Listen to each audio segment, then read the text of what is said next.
좋은 날입니다. 5월 19일 GT 묵상에 함께 하신 여러분 환영하고 축복합니다. 오늘은 욥기 12장 1절에서 25절 말씀으로 하나님의 지혜라는 제목으로 하나님 말씀 나누겠습니다. 본문 말씀 함께 읽어봅니다.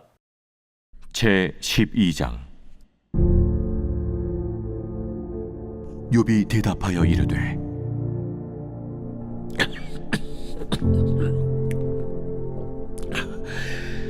너희만 참으로 백성이로구나.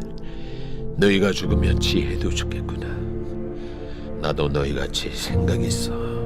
너희만 못하지 아니하니 그 같은 일을 누가 알지 못하겠느냐.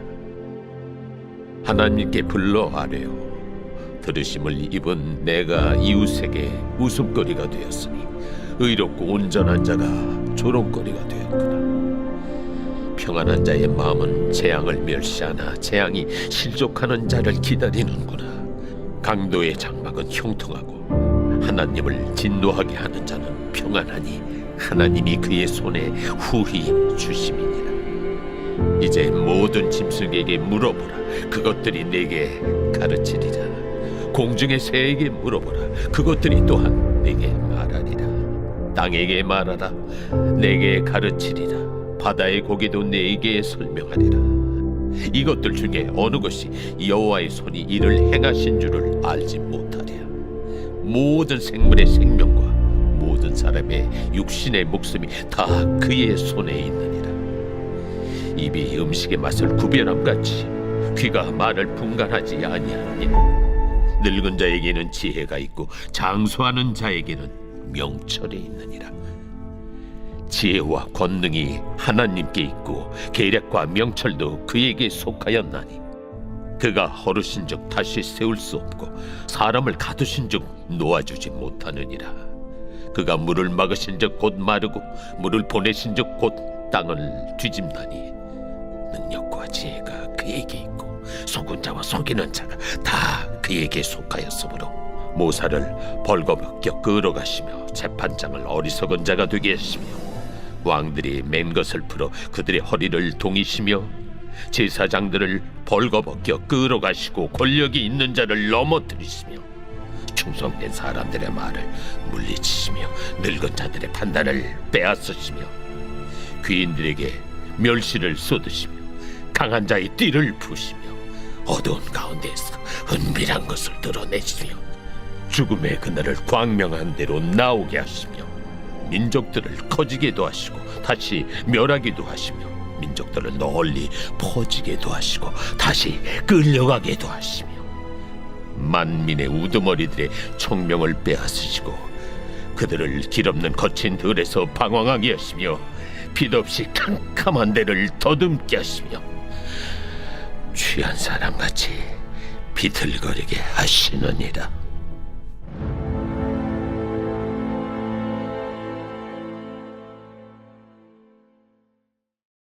네, 오늘 말씀 1절에서 5절 말씀은 새 친구들을 향한 욥의 질책이라고도 볼 수 있을 것 같습니다.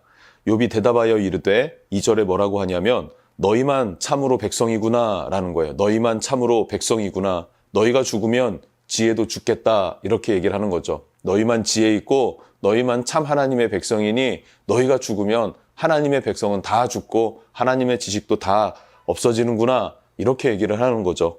그렇게 항변하는 것입니다. 그리고 3절에 뭐라고 합니까? 나도 너희와 같은 생각이 있어 라는 거예요. 나도 너희와 같이 생각이 있어. 너희만 못하지 아니하니 라고 하는 거죠.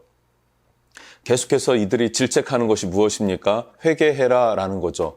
그러면 재앙과 고통이 따라왔었던 욥에게 있어서는 그 죄의 문제를 한번 돌아보지 않았겠습니까? 충분히 돌아보고 회개할 것이 있는지 없는지 조목조목 따지면서 하나님 앞에 씨름했던 시간들이 있었단 말이죠. 그런데도 불구하고 너희는 나를 계속해서 죄인이다, 회개하라, 질책하고 있는데 그것에 대해서 구체적인 어떤 죄, 어떤 제목 이런 것들을 말하지도 못한단 말입니다. 그러니까 욥이 이제 화가 났고 그들을 향하여서 이야기하는 것입니다. 나도 너희와 같이 생각이 있다라고 할 때 이 생각은 레바브라는 단어인데 심장이라는 의미도 있습니다. 즉 생각이 살아있고 심장도 여전히 나는 뛰고 있다 하는 것이죠. 재산을 잃고 건강을 잃고 삶의 모든 형편과 상황 이런 것들이 다 망했어요. 무너졌어요. 그러나 욥은 나는 살아있다. 무엇이 살아있는 것입니까? 내 육체는 죽은 것과 같고 내 정신도 정말로 혼미해져 있는 그런 상태이지만 내 영혼은 여전히 살아있고 하나님을 자각하고 있다라고 하는 외침이라고도 볼 수 있는 것입니다. 그러면서 4절에 너희가 말하는 권선징악, 인과응보 나도 알고 있다.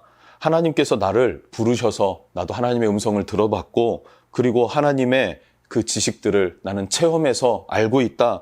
그런데 너희는 편안함 가운데 지적인 자만을 부리면서 나를 질책하고 조롱하는 그런 형편이 되었구나라고 하면서 한탄하는 것이죠. 5절을 한번 보면요. 평안한 자의 마음은 재앙을 멸시하나 재앙이 실족하는 자를 기다리는구나. 너희가 지금 평안하다고 재앙받는 자를 정죄하지만 그러나 인생길은 그렇지 않다. 너희도 아무리 의롭다 여기고 너희도 나보다 낫다고 여겨지지만 이런 시험과 재앙과 같은 일들이 찾아오게 될 것이다 라고 말하는 거예요. 이것은 저주하는 말, 감정이 상해서 내뱉은 말이 아니라 인생이 그러하다라는 것을 말해주고 있는 것입니다. 즉 욥은 상황과 환경은 피폐해지고 이제 정말 최소한의 사람이 누려야 할 어떤 그 행복조차도 다 잃어버린 상황입니다. 그럼에도 불구하고 그의 영혼은 아직 건재하다라는 것을 보여주는 것이죠. 이런 절망과 고난 가운데 욥의 믿음은 정말 강한 믿음, 견고한 믿음을 갖고 있구나 하는 생각을 하게 됩니다. 이 믿음이 우리의 믿음이 되었으면 좋겠습니다. 두 번째로 6절부터 14절까지는 주권이 하나님께 있다라는 표현을 하고 있습니다. 6절에서는 악한 자가 잘 먹고 잘 살고 평안히 사는 것 모르는가? 라고 질문하고 7절, 8절 짐승들, 새, 땅, 물고기들, 만물이 이것은 다 알고 있다. 근데 너희가 모르는가? 라는 거예요. 그러면서 9절, 10절에는 이것이 하나님께서 허락하신 것이다. 이렇게 말하고 있는 거예요. 자, 설명을 하겠습니다. 무슨 말이냐면요. 욥의 모든 상황과 생명은 하나님이 주관하시는 것이다. 라는 거예요.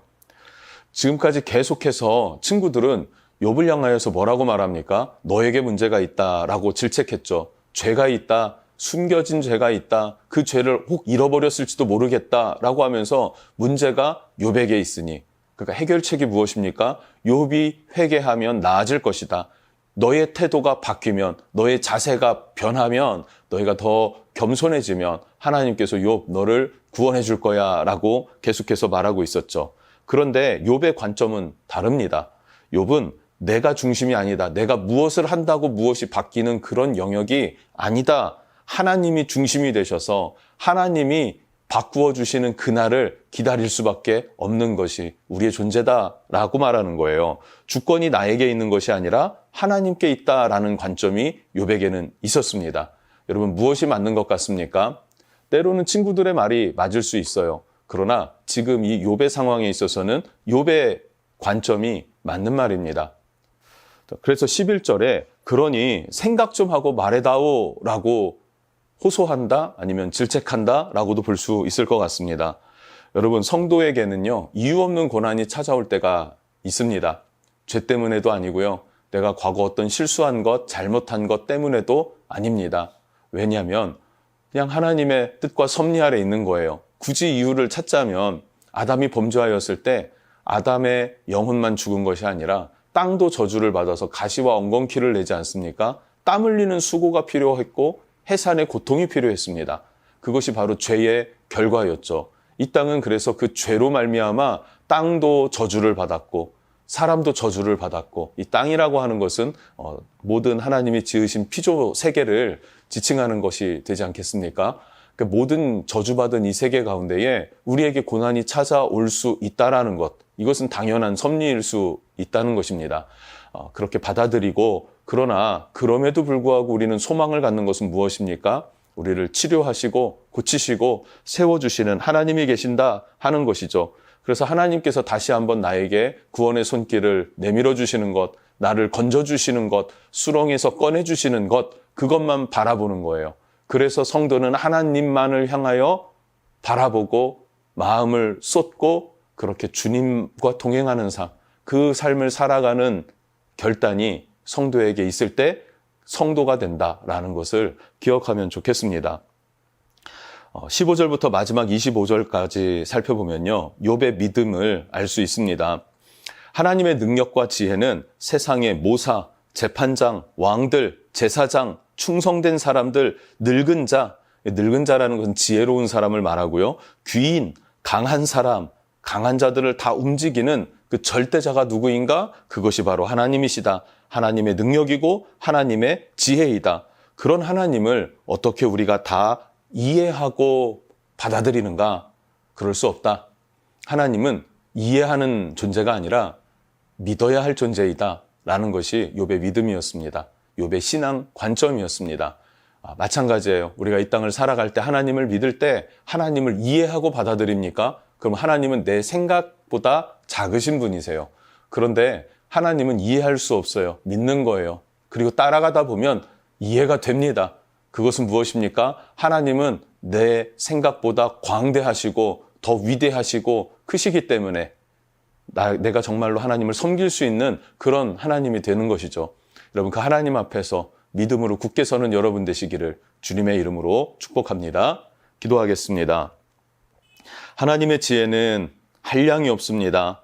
그런데 작은 내 생각으로 하나님을 이해하지 못해서 믿을 수 없다라고 하는 어리석은 말이 없게 해주시고, 또 이 믿음의 여정 가운데에 때로는 이해할 수 없는 고난과 환난이 찾아올 때가 있습니다. 그 고통은 현실적으로 나에게 직접적으로 어렵게 나를 만들기 때문에 하나님에 대한 존재가 의심되기도 하고, 또 하나님은 나와 관계가 없는가 하는 의심도 생기기도 합니다. 이런 과정을 믿음으로 잘 이겨내는 사랑받는 성도들 되도록 인도해 주십시오. 예수님의 이름으로 기도합니다. 아멘.